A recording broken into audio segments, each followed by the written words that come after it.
नमस्ते किसान, नमस्ते भारत। मैं राज कपूर किसान पाठशाला के साथ। बहुत सारे किसान पूछते रहते हैं 70-30 कॉन्सेप्ट के बारे में। तो आज हम लोग हैं सोलापुर में और किसान ने 70-30 फॉलो की है। उसके बारे में जानकारी किसानों को देते हैं और जिन किसान ने की है उनसे बात कराते हैं।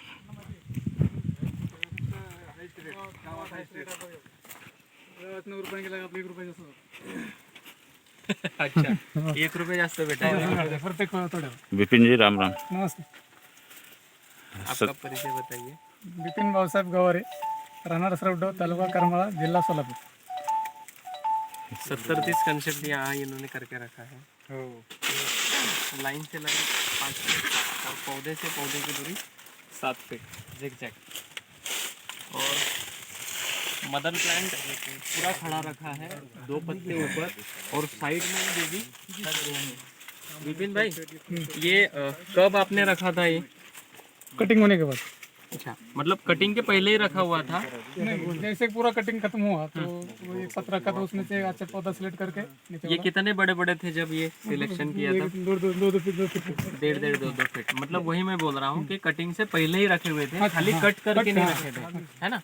क्योंकि ये इनको मैं अगर देखूं तो इनको तो कटिंग कर चुके हो आप, लेकिन जो सिलेक्शन करके रखा है वन साइड में, जो मुझे देखने के लिए यहाँ पे मिल रहा है, जैसे वन साइड में आपने इसको जो सिलेक्शन करके रखा है, बराबर, ये वन साइड ही है सब। आर के सर, ये देखेंगे आप तो ये साइड से ये है, ये साइड से ये है। सिलेक्शन इनका जो है बहुत अच्छा है एकदम। और ये किसान पाठशाला को पूरा देखते हैं, फॉलो करते हैं। अभी आगे भी ले जाएंगे इसको। आप साथ में हम भी चले आपसे। इनका एक फीडबैक आया है कि 70-30 कंसेप्ट पौधा भले ही अपना नहीं है, रेवा का अलग दूसरी कंपनी का लगा है, लेकिन 70-30 करने से इनको क्या फ़ायदा हुआ, इनके मुंह से ही समझिए। रेट में और व्यापारियों में क्या समझ में आया आपको? रेट में तो बहुत फर्क है। जब गाड़ी आजू बाजू में 8-9 रुपये से कट रहा था, तो मेरा गाड़ी पहला गाड़ी 10 रुपये से कटा। जहाँ से 10 था मैं वही दिन मेरा 11 रुपये था। जहाँ पे 13 था उस दिन मेरा 14 कटा। प्लस 1 रुपये में ही माल कटा है। और एवरेज में कुछ फर्क आया उनमें और इनमें? नहीं, एवरेज में तो सेम था, लेकिन क्वालिटी में तो बढ़िया था। क्वालिटी ज़बरदस्त है। क्वालिटी एक नंबर था। व्यापारी आए तो ऐसे बोलते हमें माल दो, ऐसा बोलते। अच्छा, नहीं, ये अभी जो कर रहे हैं इसमें लंबे समय तक जा सकते हैं। हाँ, इसमें और थर्ड रख देना है, जैसे ये फ्लावरिंग आ जाएगा। दूसरी बात, ये लगाया कब था ये वाला प्लाट? 10 मार्च 2021। 10 मार्च 2021 को लगाया था। आज 6 या 7 मार्च होगा, 7 मार्च है ना? 8 अप्रैल 2022। आज सर के ऊपर चला गया, आर के सर, ये है ना? मतलब दिवाली तक ये कटिंग और दे देगा आपको। मतलब जो हम लोग जो थीम परोस रहे हैं कि हर 7 महीने में किसान के यहाँ कटिंग आनी चाहिए, 7 महीने के बाद, तो ये मतलब दिखाई दे रहा है अपने को कि अभी पौधे का फल कट गया है, फ्रूट कटने के बाद में बेबी खड़ा है। अभी ये 6 महीने का जब हो जाएगा, इसके साइड से और बेबी छोड़ देना आप। मतलब वो बढ़ता रहेगा, जिस दिन इसका फल आएगा कटेगा, फिर से वो भागना शुरुआत कर देगा। तो अगले मार्च तक और फिर आपके पास ये इतना ही हाइट वाला आपको बेबी मिलना चाहिए। तो एक बार केला लगाओ और कंटिन्यूसली कटिंग करते रहो, तो फिर 2 पैसे हमारे जेब में बचेंगे। नहीं तो हर साल पौधा खरीदना है, खाद खरीदना है, इरवेनिया रॉड आएगा ही, वातावरण हमारे हाथ में नहीं। और छोटा पौधा जब लगाते हैं ना, तो उसको वो सारी चीज़ें देनी पड़ती है केयर वाली। अभी गर्मी पिछले 8 दिन में जो ज़्यादा बढ़ गई है, उसको रोकोगे कैसे अगर क्लाइमेट कंट्रोल करके नहीं रखा है तो? अभी इस प्लांट में भी मैं देखो कि गर्मी इतनी बढ़ी हुई है कि ये जो सिचुएशन है यार के सर, ये देखो पौधा छोटा पत्ता निकाल रहा है, छोटे पत्ते के साथ साथ एंड हो रहा है। तो इसके पास मदर कल्चर होते हुए भी, पूरा रूट स्ट्रक्चर डेवलपमेंट होते हुए भी ये प्लांट में ऐसी चीज़ें आ रही है। तो जब छोटा पौधा लगाएंगे तो उससे क्या आशा करते हो आप? मतलब गर्मी अचानक से बढ़ने से ये सारी डिसऑर्डर आती है। तो ये थोड़ा समय और ये परिस्थितियाँ, क्योंकि 40 का टेम्परेचर तो पिछले 5 दिन से कंटिन्यू चालू है।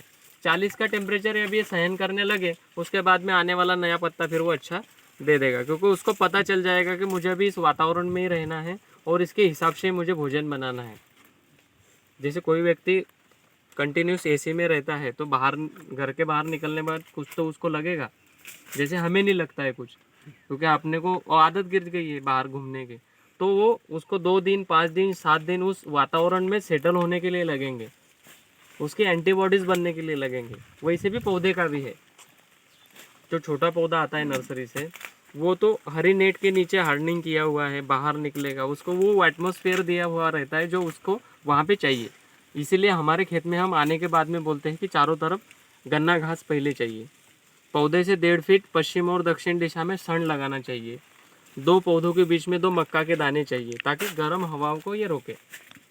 उसके बाद में फिर पौधा लगाना है। नहीं तो पौधा लगाने के बाद अगर आप बोलोगे कि मुझे ये लगाना है, तो पौधा तो जल भूंज के ख़त्म हो जाएगा। क्योंकि अभी का टेम्परेचर अभी अगर देखो तो अच्छा है, लेकिन वही दोपहर के 2 बजे अगर देखो तो हम घर में सोए हैं और पौधा खेत में, मतलब हमें गर्मी लग रही है, उसे नहीं लग रही। तो ये कदम ही ना करे किसान। अभी 70-30 आगे भी करके रखा है। तो ये पहले स्टार्टिंग से ही करके रखे हैं या अभी ये डाले हैं? अभी दे ऊपर जो काट कर रखा है वो ये। पहले सन था सनोर मका, वो काट के यहाँ पे बिछाया। अभी जो डाला है वो ऊपर का पत्ता कट करके है बेटा। अभी 2-3 महीने के बाद हाँ। आपको इसका बेनिफिट समझ में आएगा। और कचरा मल्चिंग तो अभी समझ में आएगा, क्योंकि देखो पानी का जो इनको जो बता रहे हैं ना अपन, पानी जैसे बाकी लोगों की खेती में अगर जाए तो पानी का जो देखते हो ना, ये देखो यहाँ पे पूरा मित्र बैक्टीरिया, ये सारे देखो, ये मित्र बैक्टीरिया, शत्रु बैक्टीरिया घूम रहे हैं, ये देखो, है ना। तो जैसे जैसे अभी ये पानी जाएगा तो इसके नीचे में पूरा एयर रेपुरेशन, जो एयर जाएगी तो इसके नीचे पूरा मॉइस्चर चला जाएगा। और 1-2 बारिश गिरी जून में तो ये तो पूरा मक्खन बन जाएगा, ये सड़ जाएगा। सड़ेगा मतलब क्या कि हमें बायोमास कार्बन मिलेगा, जो हम बाहर से खरीद के लाते, अलग अलग खत वगैरह हम जो क्या क्या खरीद के लाते, मुझे तो वो पता भी नहीं नाम। बराबर। इसका इसमें आपका और इसके आगे जो बेनिफिट मिलने वाला है वो आपको दिखेगा। आप जो पहले में फर्टिलाइज़र दिए, जितना खर्च किए, इसमें अंतर दिखेगा आपको। और इसमें उतना खर्चा करने की जरूरत नहीं है आपको, बराबर, और उससे अच्छा आएगा। पूरा देते सब हम पूरा छोड़ दिया पहले से। इसका जो है, इसके अगले वाले में और देखना, थर्ड में और अच्छा बेनिफिट मिलेगा, क्योंकि मिट्टी जो है मुलायम बन जाएगी, मक्खन बन जाएगी। कार्बन परसेंटेज है तो ज़मीन का बढ़ती लेवल में रहेगा, और हमारी मिट्टी में कार्बन परसेंटेज है ही नहीं अभी। तो ये कार्बन को बढ़ाने की एक अच्छी रेसिपी है जो किसान पाठशाला प्लेटफॉर्म के ऊपर आपको दी गई है। और आपने देखा होगा कि यहाँ पे 30% जगह ही आप यूज़ कर रहे हो शुरुआत से ही। अपने खेतों में वो नहीं होता है, हम 70% जगह हमारे लिए रखते हैं और 30% जगह पौधे के लिए रखते हैं, इसीलिए फसलें अच्छी नहीं होती है। अभी कितना भी कोई भी मतलब जैसे पागल व्यक्ति भी आए तो कचरे के ऊपर नहीं चलेगा, वो साफ नाली में ही चलेगा। जैसे लुंगर बहने वाले हैं वो भी नाली से ही निकलेंगे। तो ये चीज़ें उनको बतानी नहीं पड़ेगा, वो उस वे में ही जाएंगे कि नहीं ये अच्छा है। कोई काम करने वाला बंदा है, उसको ये नहीं बोलना पड़ेगा कि तू ये कचरे के ऊपर मत चल। तो वो ज़मीन जो है वो ऑटोमेटिकली पोरस रहेगी, ढीली रहेगी, पानी आएगा, पानी उसमें गिरेगा, ये पूरा इसका रसा जो है पूरा ज़मीन में जाएगा, और पौधे की जड़ें जो है वो पूरी इसमें हल्के वातावरण में, हल्के पानी में और हल्की ज़मीन में, तो पूरे वो एकदम एटमॉस्फेयर, उस एटमॉस्फेयर में रहना पसंद करती है वो जड़ें। तो वो हमें बना कर देना पड़ेगा, ये इसका घर है। हाँ, इधर इसकी कहीं ज़रूरत नहीं है, ये पौधे को इधर दिमाग लगाने की आवश्यकता नहीं। कहाँ पे? यहाँ पे उसकी आवश्यकता उधर ही है। उसके जो 70% का जो ओरा है यहाँ तक, यहाँ से यहाँ तक, वहाँ से वहाँ तक, तो 70% में ही वो पौधा भी अपना काम करे, इधर करने की आवश्यकता नहीं है। ओके, बाकी अभी हम लोगों का मेहनत जो है लगता है सार्थक होने वाला है। इस एरिया में जो इस एरिया के जो भी किसान हैं उनको बड़वानी जाने की आवश्यकता नहीं है, यहाँ करके देश। छोटे सोहन भाई आ गए, और मैं खुशी की बात बताऊं कि कल हम लोग इसी समय पे शायद मैं इसी समय पे बात कर रहा था कलेक्टर साहब के साथ में, तो उनको किसान सम्मान पुरस्कार मिला हुआ है। 10,000 रुपये का चेक उनको मिला, और 70-30 कंसेप्ट किया, इसीलिए उनको वो किसान सम्मान पुरस्कार मिला है कि उन्होंने पिछले 2 साल से उनके घर में मतलब ना यूरिया लाया है, ना DAP लाया है, ना पोटास लाया, तो इसलिए उनको मतलब, और केला कर रहे हैं, और केला किसानों को तो उसके सिवा होता ही नहीं है। तो आत्मा जो परियोजना चल रही है पूरे केंद्र सरकार की, उसके तहत उनको 10,000 रुपये का पुरस्कार कल मिला है। और किसान पाठशाला को भी वहाँ पे इनवाइट किया हुआ था, हम लोग भी थे वहाँ पे, और काफ़ी अच्छा कार्यक्रम रहा। तो कुछ दिनों के बाद अगर कंटिन्यूसली आप रहे तो शायद वो व्यक्ति यहाँ पे अपने महाराष्ट्र में भी है, आत्मा का एक बड़ा प्लेटफॉर्म है जो कलेक्टर लेवल की तरफ से एक टीम उन्होंने सिलेक्शन की हुई है जो ज़मीन को सैंड होने से बचाए, सॉइल को सैंड होने से बचाए, अपना ऑर्गेनिक परसेंटेज कैसे बढ़ाए हम, और कम लागत में अच्छा इनकम हम लोग कैसे जनरेट कर सकें। क्योंकि गवर्नमेंट के पास भी वो सारी चीज़ें नहीं है अवेलेबल आज के डेट में कि आप लोगों को, आप किसानों को क्या परोसे। क्योंकि ये यूरिया डीएपी पोटास के रेट कम करने या ये करना, ये चीज़ें उनके हाथ में नहीं है उतनी, क्योंकि वो बाहर से ही लाना है। लेकिन हमें किसान को खुद समझना पड़ेगा कि हमारे खेत में हमें डालना कितना है। अभी हमें एक ही लॉजिक हमारा है कि मैं यूरिया डीएपी पोटास डाल के ही उसको अच्छा ले सकता हूँ, तो फिर वो गड़बड़ है। लेकिन उसको कम डाल के अच्छा कैसा ले सके, तो रेसिड्यू फ्री फार्मिंग वाला फंडा है जो भैया ने अभी डाला है। ये रेसिड्यू खाद ही डाला भाई, बट्टी लगा के। ये जो है ये पूरा ऑर्गेनिक मैन्योर बना के डाला है यार सर, ये देखो ये भट्टी लगा कर लगाया है, ये पूरा खाद बन गया है। ये पौधे का भोजन है।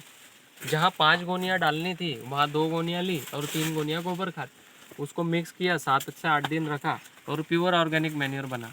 ये रेसिड्यू फ्री फार्मिंग का, ये मैं आपको बता रहा हूँ। नहीं तो ये किसान ने एडॉप्ट किया बी किसान को। आज भाई मेरे साथ में मैं आपको बता दूं, इस गांव में 10 किसान चल रहे हैं अपने साथ में, किसान पाठशाला प्लेटफॉर्म पर। लेकिन अभी जो मैंने देखा होगा ये चीज़ नहीं दिखा। रेसिड्यू फ्री फार्मिंग वाला वहाँ पे भी भैया के यहाँ पे बेसन डाला हुआ है। और क्या होता है ना, पहली बार जैसे ये 10 व्यक्ति है, इनको कितनी कठिनाई हो रही होगी, सामने वाले लोगों के क्या क्या बातें झेलनी पड़ रही होगी, मतलब ये सारी चीजें हैं। लेकिन करने के बाद में जब रिपोर्ट सामने आता है तो फिर वही लोग वो वटले पर से भाग जाते हैं और यही लोगों के पास आते हैं कि भैया क्या कर रहा था मुझे बताओ। अपने को भी तो सुनने को मिला जब हम बता रहे थे तो। अरे अपने को तो सुनना ही पड़ रहा है, अभी तक भी सुनना पड़ रहा है, वो तो अच्छी बात है। जितना सुनोगे उतना अच्छा होगा। क्योंकि देखो अगर आप काम कर रहे हो और आपको 10 चीज़ें अगर सामने स्पीड ब्रेकर की तरह नहीं आ रही है तो समझ लेना कि हम लोग अच्छी दिशा में नहीं है। मतलब कोई काम करते समय अगर हमें कुछ दिक्कत नहीं हो रही है तो समझ लेना कि कहीं ना कहीं गड़बड़ी हो रही है, कोई नहीं बोल रहा है, मतलब कहीं ना कहीं गड़बड़ है। और 10 लोग अगर आके बोल रहे हैं तो बोलना सही दिशा में हम लोग जा रहे हैं। बराबर है कि नहीं? जैसे भाई ने किया तो हर तरह के लोग बोले होंगे कि एक ग्राफ है यार, ये झिकझैक क्या लगा के रखा, ये कचरा मंची। तो ये सारी चीजें समझनी थी उसी समय कि यार हम लोग तो सही दिशा में जा रहे हैं, ये अच्छी दिशा है। और मैं उम्मीद करूंगा कि 5 साल अब इसको लेके जाएंगे। चलेंगे जरूर। और आगे की भी मैं रेसिपी बता रहा हूँ, इन्होंने बाजू में ही प्लॉट लगाया अपना, अभी लगाने वाले हैं। हर साल पौधा खरीदने से बचिए। हाँ 10-10 फीट पे नालियाँ डाली हैं। हाँ, ये हमारे किसान पूछते हैं कि कैसे बनाया जाए 70-30। 10 फीट, ये 10 फीट पे नाली है और 5 फीट पे ड्रिप डाल के रखा है। अभी ड्रिप डालने के बाद में मार्किंग डाल के फिर सर्ण और मक्का लगाना है आपको, पश्चिम और दक्षिण दिशा, है ना। यल से में इसी दिशा में आएगा। ये दक्षिण दिशा, ये पूर्व, ये पश्चिम, उत्तर और दक्षिण, तो ये दिशा में ऐसा सर्ण आएगा। यहाँ पे ऐसा का ऐसा सर्ण, और वहाँ पे यहाँ पे ये पौधा लगेगा, पश्चिम और दिशा, पश्चिम और दक्षिण, और 2 पौधों के बीच में यहाँ मक्का आएगा।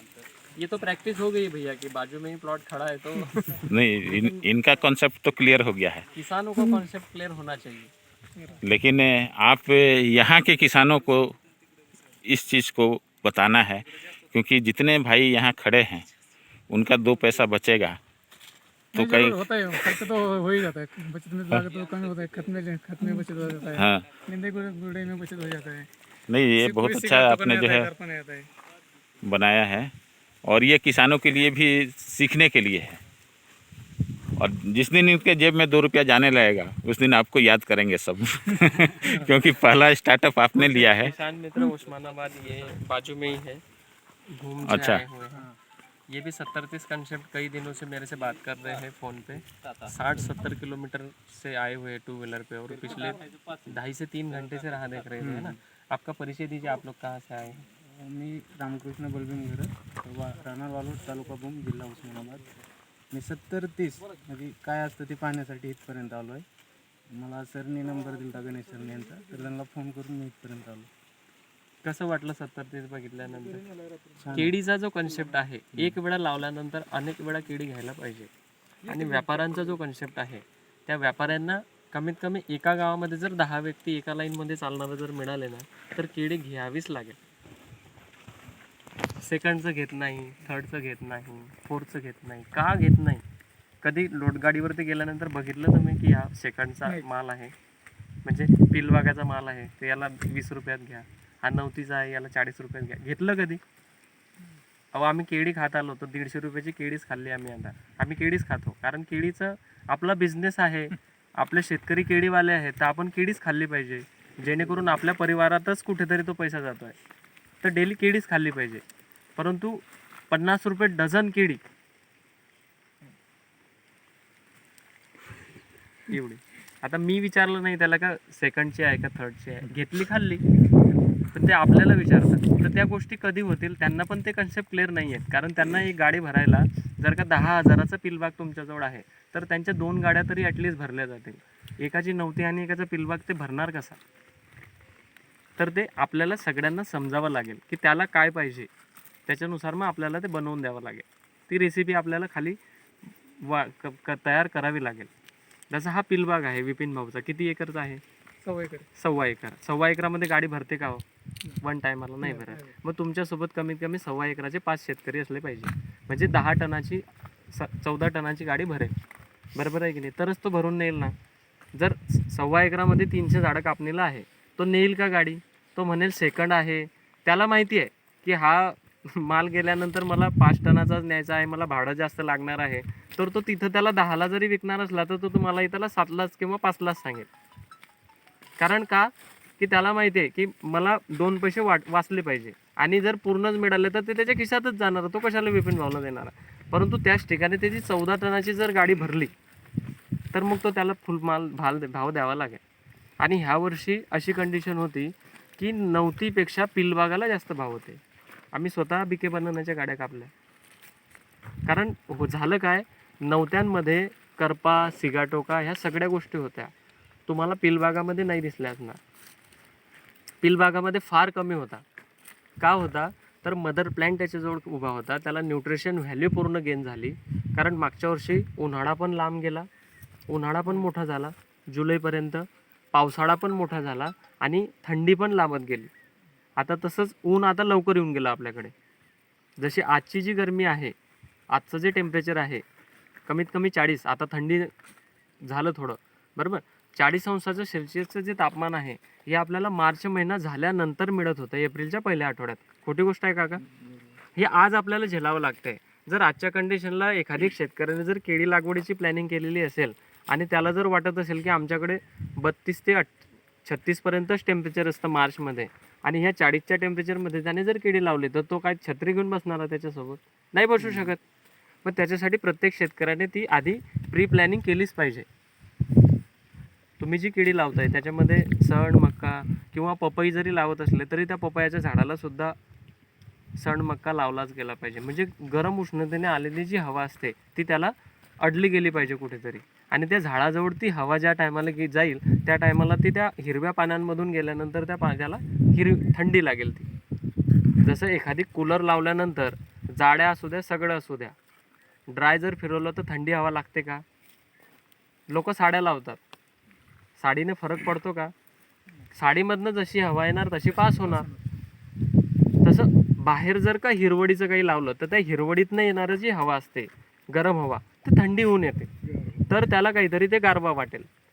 लोकांना असं वाटते, समजूत असते, ते क्रॉप कव्हर लावलं की झालं काम. त्यात जास्त पानं जळतात, उभारा येतो त्यात. त्याच्यात तिथं हिरवड पाहिजे, ती पण कुठे? झाडापासून 1.5 फूट लांब. लोक झाडाजवळ लावून ठेवत आहे, झाड वाढते, ते पण वाढते, ते झाडाला एका बाजूला करते, ते त्या झाडावरती लपते. परत ते म्हणतात, बोंबा मारतात की ते यार ते बोंबलं, ते काल मागच्या वेळेस त्यांनी सांगितलं, ते गडबड झालं, ते कापलं की लगेच ते झाड सुकायला लागतं. झाड किमान कसं की आपल्याला कमीत कमी 2 महिन्याच्या गरमीसाठी ते ठेवायचं आहे. मग त्याचं लांबी किती असलं पाहिजे, त्याचं अंतर किती असलं पाहिजे, झाडापासून किती लांब असलं पाहिजे. कारण झाडाला जर तुम्ही चांगलं वातावरण दिलं तर झाड चांगलं वाढणार. मग ते झाड वाढल्यानंतर त्याचं पान जर एवढं येते तर त्याच्यापासून थोडं 6 इंच लांब असलं पाहिजे. मग ते कमीत कमी झाडापासून 1.5 फूट लांब सण रसायलाच पाहिजे. काही काही लोक ते झाडाच्या एकदम 6 इंचावरती टाकतात, कारण झाड एवढंच असतं. हा, ते झाड ते दुसऱ्या बाजूला झुकतं ते झाड. ज्यावेळेस काढला त्यावेळेस मग ते cover झालं. पण त्याला तेवढा वेळ, त्याचा एक 15 ते 20 दिवसाचा वेळ जातो ना त्याला. ते रिस्ट्रक्चर डेव्हलपमेंट, सरळ होणे, त्याला माती लावणे, परत त्या गोष्टी कराव्याच लागतात ना. आज आपने जो ये कटिंग किया तो खर्च कितना हुआ और प्रॉफिट कितना? पूरा खर्च 50,000 हुआ. 1500 प्लांट है पूरा. हाँ, 50,000 खर्च हुआ पूरा साल का. हाथ में कितना आया पूरा बचत? 35 टन माल गया. 1500 पेड़ में 35 टन माल गया. आज जो भी आपने इनकम किया इसको उखाड़ देते तो ख़त्म कर देते प्लॉट को, जैसे अदर लोग बोलते हैं, एक बार लगाओ एक बार निकाल लो. हाँ, तो आपके पास क्या बचता है? बहुत बचेगा अभी इस टाइम. नहीं, अगर उखाड़ देते तो क्या बचता है? कुछ नहीं बचता फिर, पूरा लॉस में जाता है ना. अभी पौधे भी खरीदते, बराबर. मतलब खेत की- फसल चक्र चलाना, वो जो पूछ रहे हैं कि फसल चक्र जो चलाना है, जैसे ये फसल हमने लगाई, 1.25 एकड़ में हमने 35 टन माल काटा, कैलकुलेटर निकाला.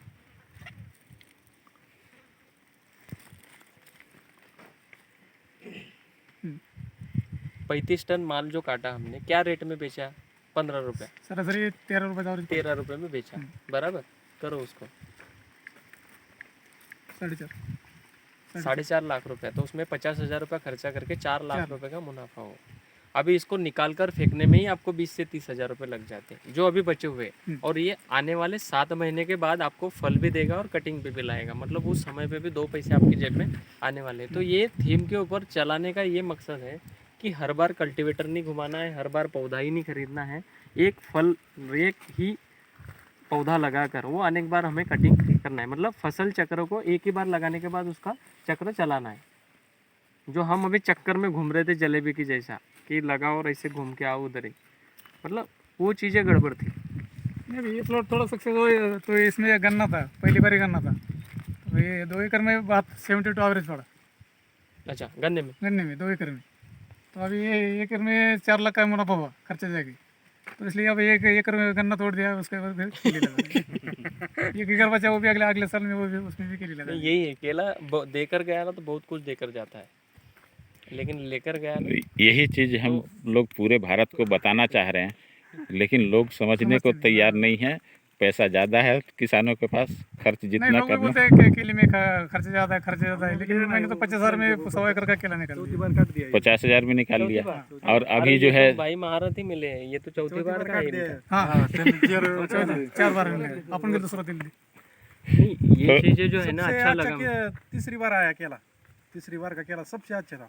इस जिस- बार थोड़ा अभी नहीं छोटा है, कहीं ध्यान आपका भटका होगा. ज़्यादा हो गया. तीसरे साल का बहुत अच्छा था. नहीं, पंजे जो है ना, पंजे जो निकलते हैं, मैंने जो बोला आपको, बंच मैनेजमेंट करो और न्यूट्रिशन मैनेजमेंट में कचरा मल्चिंग और ये चीज़ें चाहिए. बराबर. और 1 से 2 एक बेसल डोज का मैंने शेड्यूल भैया के पास दिया हुआ है, विपिन भाई के पास. वो शेड्यूल ले लो, और वो भी रेसिड्यू फ्री फार्मिंग वाला है. आपको लगे कि भैया मैं बहुत ही कम डाल रहा हूँ तो फिर से एक बार डाल दो, लगे तो, क्योंकि वो कितने रुपए का होता है मुझे ही पता है. तो उतना भी नहीं लग रहा है कि भैया अभी है जेब में 2 पैसे तो फिर डालना है तो डालो, और वो आसानी से चीजें मिल जाती खालची जमीन जी आहे ना अशी भुसभुशीत झाली, अशी मोकळीच झाली. हैं. मोकळी नाही, मी तुम्हाला सांगतो, जर का केळी काढल्यानंतर चुकून जर का तुम्ही त्याच्यामध्ये कोणत्याही प्रकारचं जर क्रॉप घेतलं, कुछ भी अगर आपने फसल ली, तो आपको आज तक जिंदगी में उतना रेशो नहीं मिला होगा. आप एक बार गन्ना लगा के देखना, उसमें अभी गन्ना 100 का एवरेज देगा. पाव तसं फुगले ते खालची जमीन अशी. हिंदी में मराठी वाले समझते हैं पाव काय असते. पिठच नहीं झालं, नहीं, वो स्पंजी हो गया. वडापाव का भाव. पिठच झालंय पीठ सगळं खालती खालची बुरबुरी जमीन. चौथ्या बारचीनं पाला पडला ना त्यात 2-3 पिकाचा पाला त्याचा आता खत झाले सगळं. ही जी जमीन तयार करतायत ना तुम्ही विपिन भाऊ, हे आपलं येणारं जे जनरेशन आहे याला तुम्ही चांगलं देणार आहे. फक्त याच्यामध्ये करा काय, जे बंचला तुम्ही पन्न्या लावलेल्या आहेत याला बाहेर काढा, यात एकही पन्नी दिसायला नको, आणि रियूज साठी यूज करा. रियूज व्हायला पाहिजे, नाही तर आपल्या खिशात 2 पैसे आले आणि हे इथं शेवटचं एक लोट बाकी काहीच सांगू नका. मग ह्या वातावरणाला एवढं भयंकर गडबड करतात ना की तुम्हाला आज नाही लक्षात येणार. आता जसं 50 वर्षापासून खतं टाकतायत तर आता लक्षात येत आहे की युरिया 10 गोण्या जरी टाकलं तरी रिप्लाय येतच नाही. आप जो किए हैं ये किसानों को करना चाहिए या नहीं? करना चाहिए, जरूर करना चाहिए. खर्चा कम हो तो करना क्यों नहीं चाहिए? मतलब हर साल जो है पौधे खरीदना चाहिए? नहीं खरीदना चाहिए. नहीं, बहुत लोगों के पास पैसा है ज़्यादा, ऐसा है तो क्यों वेस्टेज में क्यों डालने का? उनकी इच्छा हो तो. नहीं. 70-30 कंसेप्ट पे आ जाओ. बी किसान पाठशाला आपके साथ में है. गाइडलाइन, पौधा, सारी रेसिपी, लगाने से लेकर कटिंग तक के सारा मार्गदर्शन, ये चीज़ें हमारे पास में हैं. आइए किसान पाठशाला के साथ जुड़कर हम लोग आगे बढ़ते हैं. ओके.